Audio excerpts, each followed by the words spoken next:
నమస్తే. తెలంగాణ ప్రభుత్వం మీద కామెంట్ చేయడం అనేది ప్రతి ఓడికి ఒక పరిపాటి అయిపోయింది. మొన్నోడు నిన్నోడు నేడోడు అన్నట్టు పార్లమెంటు సాక్షిగా విజయసాయిరెడ్డి మాట్లాడిన మాటలు కనుక చూస్తే ఒక రాజకీయ అజ్ఞానిగా, మరి పెద్దల సభకు ఎట్ట ప్రాతినిధ్యం వహిస్తుండో నాకు తెలియదు, కానీ ఇంత అక్కసు తెలంగాణ ప్రభుత్వం మీద ఎందుకు? మోడీ ప్రాపకం పొందాలనుకుంటే, మోడీ కాడ మార్కులు ఎక్కువ వేసుకోవాలనుకుంటే ఏర్పడ్డ ప్రభుత్వాలను కూలగొడతామని చెప్పి నిండు సభలో మాట్లాడమా?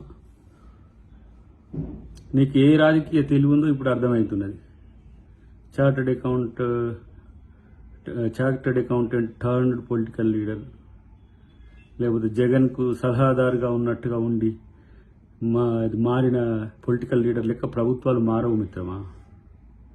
ఇలా షర్మిల అక్కడికి వచ్చి కాంగ్రెస్ను బలోపేతం చేయడం అనేది నీకు నచ్చకపోవచ్చు, అందుకనే కాంగ్రెస్ మీద అక్కసు వెళ్ళబోచుకుంటున్నావేమో.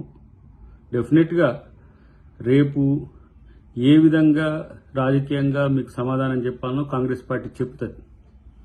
కానీ కేసీఆర్తో అంటగాగుతున్న మీరు మీ అక్కస్ను వెళ్ళగక్కడం అనేది దేనికి సంకేతమో ఆలోచించుకో.